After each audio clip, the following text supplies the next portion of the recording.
We have known each other for quite some time already. How are you, Edwin? Great, I will thank you very much for having me. Great to start the year with this chat. And yeah, we know each other for quite some years now. So glad that we're still here building and doing the good fight. Indeed, indeed. Like the problem with this space is that so many things are happening in a very short period of time, but at the end of the day, there is also, consistency to a certain extent. We have been, as you said, for quite some time into the space, and I would love to, hear your thoughts. What's happening in the space according to your opinion? Where are we at the moment? And in general, what's the future of RWAs as a whole? Yeah, of course. So, we started Brickken in 2020 and now we're at 2026. And I can tell you that everything has changed on the space. Kind of like a lot of people are going now trying to pick up TradFi. Kind of like how can you really bring those kind of like uh, that liquidity or those products really unchanged. So I think the market itself not fully innovating into something that nobody uses, but understanding that innovation and traditional, and that's where right now RWA it's securing its spot in really kind of like building on top of that all innovation, the blockchain, the DeFi and whatnot, but really focusing on bringing all those assets liquidity from the TradFi. Indeed, actually, we're on the same opinion here. Actually, this is the main reason Rio was developed as a whole, because, to be honest, up until recently, we have been experimenting to a certain extent with RWAs and RWA-Fi. We have talked and integrated with Credify together with Brickken as well. However, until recently, it has been to a certain extent more oriented towards crypto users and Web3 users. But we have noticed, and as you said, we needed to adapt to the market as well, is the necessity of actually bringing more institutional and more traditional, let's say, vehicles into the system. And having partners such as yourself, and creating this whole ecosystem regarding RWAs, I think was is a crucial step into the adoption of everything, we of all the liquidity which you just mentioned. And which brings me to the next question: what do you think is going to happen in the next 5 years from here? Yeah, so now we're at 2026 and like a couple of years ago, maybe two, three, we had that kind of like which became the standard from Boston Global that they had like around 15 trillion by 2030. And that was made kind of like a couple of years ago, 3, 4 years ago, actually. So it's a long time that they say, how you see it in 10 years? And now we're at the mid mark, kind of like 2026, 2030, we're getting that. Kind of like, are we gonna reach 16 trillion on chain on TradFi and real world assets? And I think we're gonna go way past it. Kind of like the every year that goes by, it's multiplying or triplying the value that is locked. So we're about to reach like even I think one according to RWXY8 YC. And that's gonna showcase kind of like it's not stalling the growth, kind of like it's not just going parallel to what it was doing. It's actually multiplying itself. So I think we're gonna see a lot of innovation in the RWA, but a lot of useful innovation, kind of like legit products providing yielding on something that actually exists, and a lot of excitement around people understanding that you can get 10% yield, 12% yield, but in a more secure way. Kind of like investment is maturing. Cryptocurrency did something beautiful that allowed everybody to invest. Kind of like everybody jumped in, and now a lot of people that kind of like had a little bit of defaults on the past kind of like years because of some things that happened in the space, but they still learn how to invest and what. So now a lot of I also see this kind of like a lot of these traders are moving into stocks or trying to go into managing a portfolio that has different assets. So with all of this maturing in the space, I think RWA it's gonna grow exponentially. I think we're gonna surpass the 16 trillion, and I think we're gonna reach a point where nobody calls it anymore real world asset. It's just investment. I cannot agree more than what you are saying. To be honest, with Rio, we're just about to launch, and as you know, we are developing our ecosystem as we speak, which of course Congrats. we're proud to say that you're part of. And Thank you, we have boys. included quite a few financial institutions. Some of them we have already announced publicly. Some of them are coming close to the launch and straight after the launch as well. The important aspect which I want to convey here is that financial institutions as a whole are entering into the space, and they're actually entering into the space aggressively. And they are looking for reliable partners. They are looking for tokenization companies who are the aspect to go onto the chain, but then they're also looking in terms of investment opportunities. They're looking for security at the first place within the infrastructure. They're looking at security in terms of information, so scoring and actual evaluation of those RWAs on chain. And of course, they're looking for insurance as well. So, these are what we have accommodated in terms of our business validators. And you being one of our business validators, which we would love to have. What do you think about this aspect and infrastructure, and of course, our future partnership together? Yeah, no, I think it runs on the innovation arm. Kind of like there's been a lot of infrastructure built, but without a simple use case, just infra for the sake of infra. And you need to specialize when you want to onboard certain assets just because of how the asset is issued, transacted, and whatnot. So I think this is what innovation runs into specialization. Kind of like I'm gonna put it in another example, like AI. ChatGPT for everything, and then you have specialized AI and the agents, and that it's because it has adopted to a specialized niche, not the general compartment where you throw everything. So I think that is a great move on your side. So congrats. That's why we're excited to jump in because I see there's going to be a great relationship where we can transact, or well, not us because we're not a tokenizer. We're a platform that allows companies to tokenize, but kind of like showcase to our clients, kind of like you have the platform and you have this and need all of that with your legal agreements and whatnot, you're full compliant. So it's just a matter of kind of like we're looking always to that specialization for the greatness of our clients, for them to be successful, to be compliant.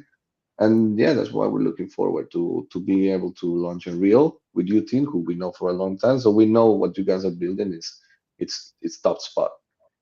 Yeah, just on the other way as well, like having a partner such as yourselves, whenever we find TradFi partners, we are going to refer them to you guys for the actual process of the tokenization, etc., and introducing the Thank tokens you. onto our infra. So I am seeing a lot of, and that's why we're doing it. We're seeing a lot of synergies between each other, and love working with you guys. So we do have a couple of questions from the community side, and I would love Yeah, let's go. Of to course. answer them as well, and then we can have like some final remarks again on the future of RWAs and what is to come between us as well. So I will ask the moderator here to just shoot the questions towards us, and yeah, hello. Oh, hello. Yeah, okay. Let's start with the questions. I'll just pick the first, which is for both companies, Brickken and Real Finance, and it is sent by Biukisu Muhammad. It's okay. With Bricken's track record of tokenized diverse assets like real estate, private credit, mining rights, and even Broadway shows, what emerging conventional real world assets classes do you see as the next big wave for tokenization in 2026? 2026 and 2027? And how will Brickken compliant no code platform make it easier for issuers in those areas to go live? Yeah, so I think private credit is a sector that's gonna boom. So everything regarding debt, loans, and then the collateralization of that. Kind of like just because it's a lot of people. I mean, it's still one of the biggest instruments being used on the day to day by companies, even countries. When you buy T bills, you buy debt from a country.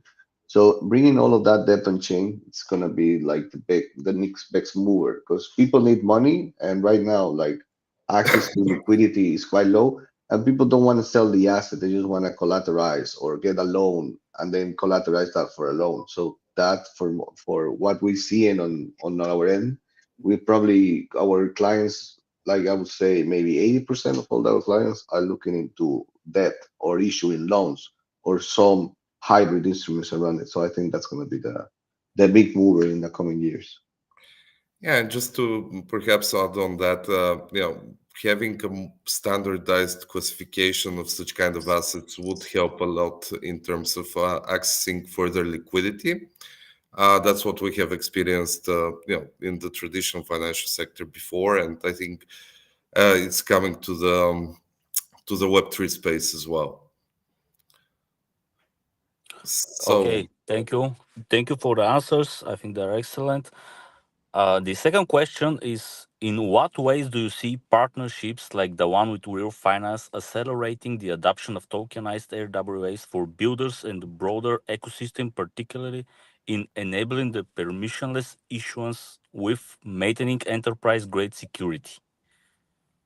Yeah, so I mean, great partnerships is kind of like more like the tech stack is the know-how between them building the innovation and the rails and us building the application to onboard. Kind of like and know-how is embedded into the application, into the to the technology.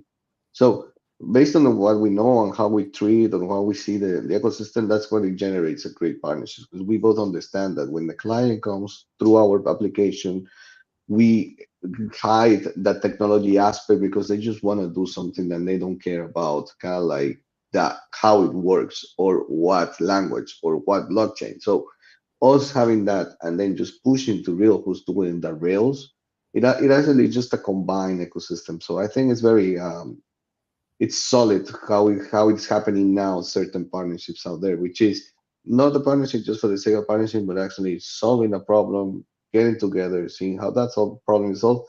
Because in the end, the client when they come in, like when us users, we use any application, we don't care about anything except being able to use it simple and as lean as possible. So that's kind of like how we're seeing now things happening in the space. And it's good because that shows that the space is maturing. They're not doing things just for the sake of doing. yeah, I completely agree with Edwin on this one. And having coordinated efforts for actual solutions from the get-go, that is something which, as he said, indicates that the market is maturing. It's also consolidating to a certain extent because you know previously everyone was speaking only about RWAs at some point, like last year, and then everybody turned just because of the hype and the wave. But it's not how to say it, it's not that easy to actually make something like this work because you need to combine financial elements, cash flows. You need to actually select kind of bring security into that system, and having creating an ecosystem where you have the traditional financial layer, where you have, Edwin and Brickken, where you have Rio as the infrastructure and as the rails.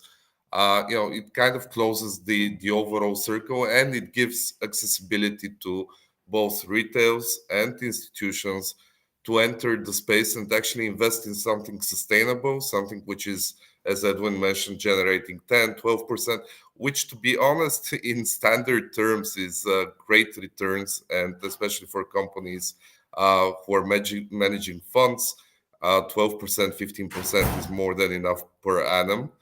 And in the meantime, it gives access to very, let's say, sophisticated financial instruments, and vehicles to the general public as well, because we all know that the blockchain is permissionless. Thank you for the answers on both. Uh, the next question is from Amani Crypto, which is what specific real world asset classes are currently being tokenized most successfully on Bricken's platform, and which ones does the real blockchain plan to prioritize natively in the coming months? Yeah, so I'm gonna answer with kind of previous. I think I already did. Kind of right now we're tokenizing a lot of debt, private credit. And I think that's going to be one of the biggest type of assets that we're going to be bringing in real. But obviously, as we start growing with them on that side of things, maybe we find something that is the most picked up by you, the retail, because the whole point of us tokenizing is providing you access to such instruments. So the more you start investing in instruments we bring, the more we're going to start bringing those asset classes. So this is a call also for everybody reading this, that when we start launching this kind of 10% returns or 15, jump in because it's a great opportunity for you to diverse your portfolio with a already validated debt, and that way we all grow together.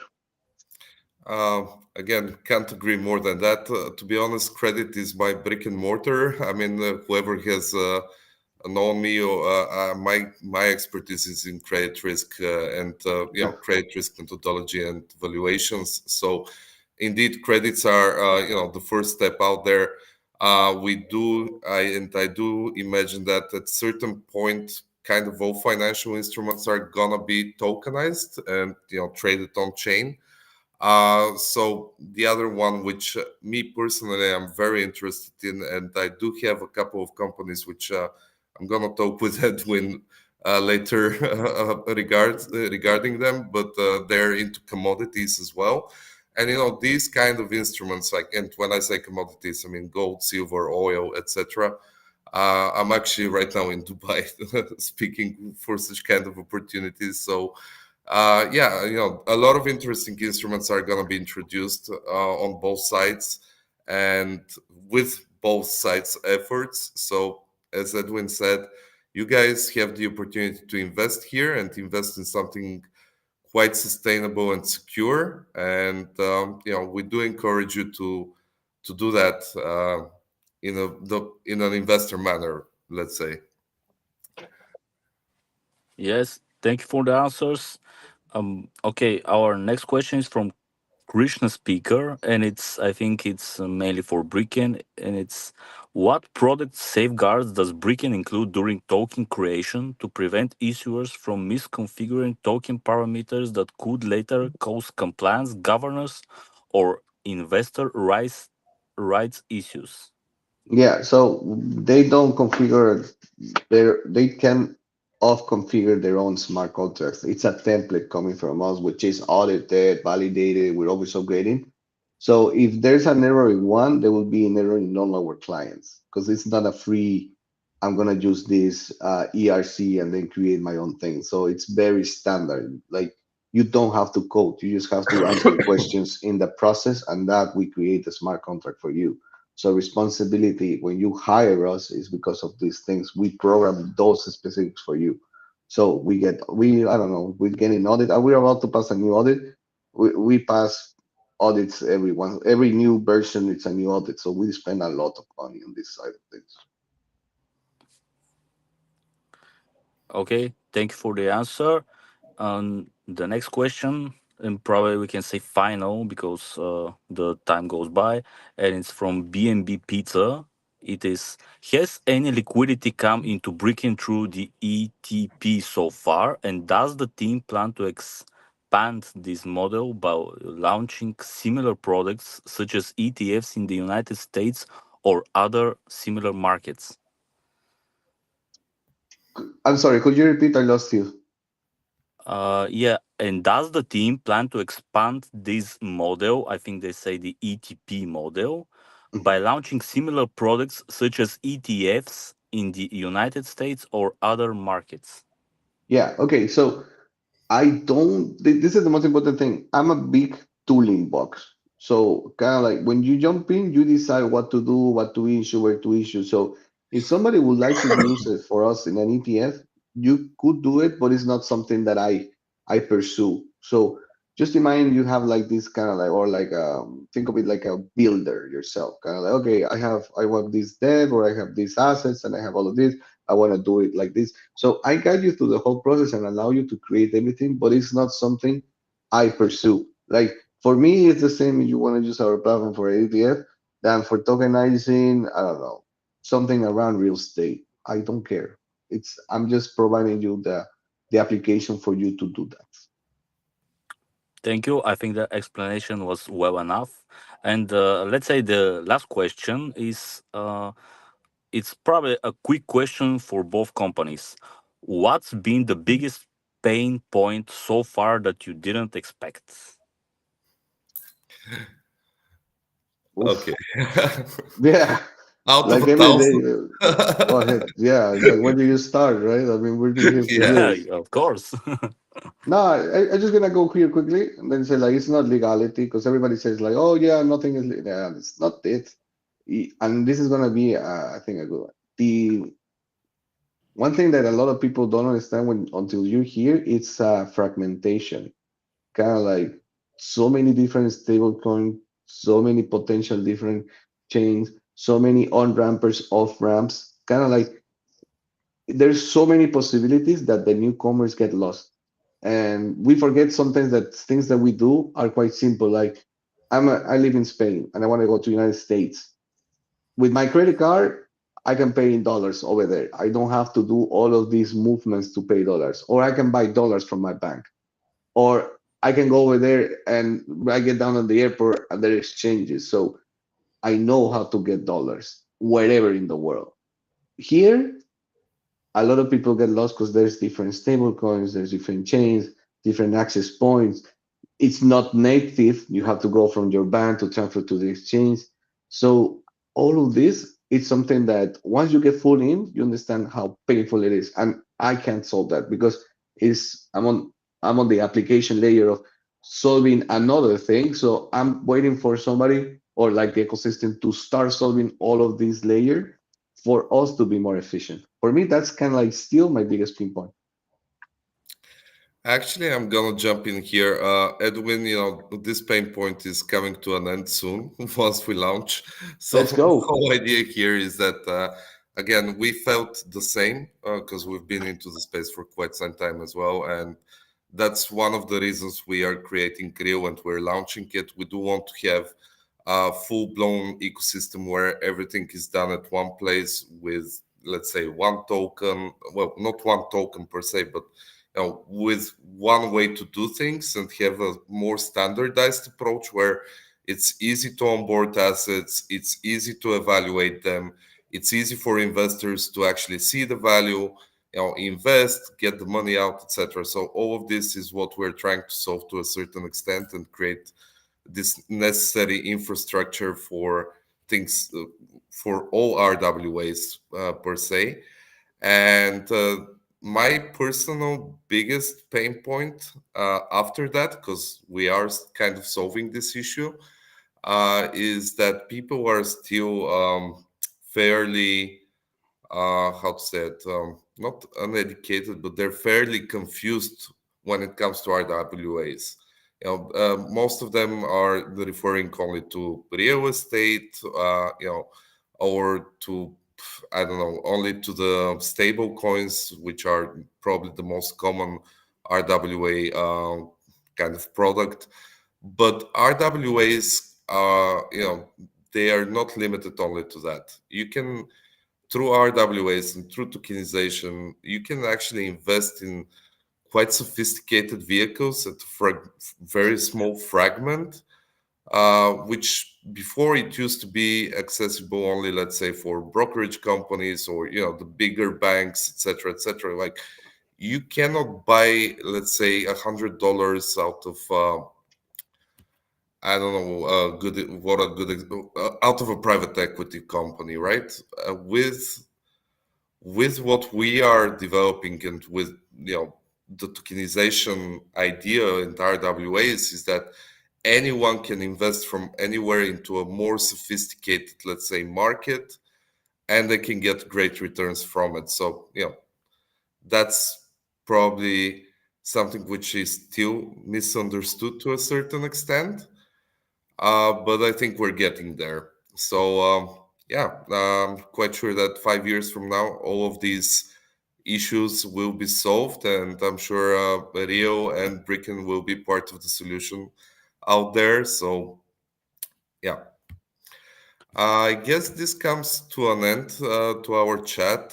Edwin, do you want to share any last remarks on your side, or Yeah, no, actually, I'm super happy to be here for us to communicate how we're gonna look at it our punishing, and people should get excited and wait for our lunches. I know we're cooking a lot in the back. Some things are gonna come public in very short term. So I'm very happy to build alongside, and thank you very much. And to all the community, follow both projects because we're really doing something in the space, which is what I believe 2026 is gonna protect. True builders with true projects actually doing something good for whatever they're trying to accomplish. Thank you.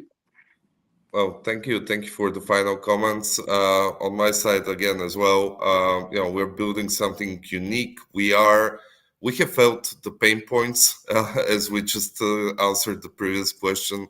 And, we are taking measures and stepping in to actually fix them for us, but also for institutions and for you guys, the community. So thanks for your participation. Thanks for listening. If you have any further questions, you can always reach out to us, through our social channels. And yeah, it was great meeting you again, Edwin. And Of course. we're most definitely gonna do another one closer to our launches. And yeah, have a great evening, guys. Thanks for joining. Thank you. Bye.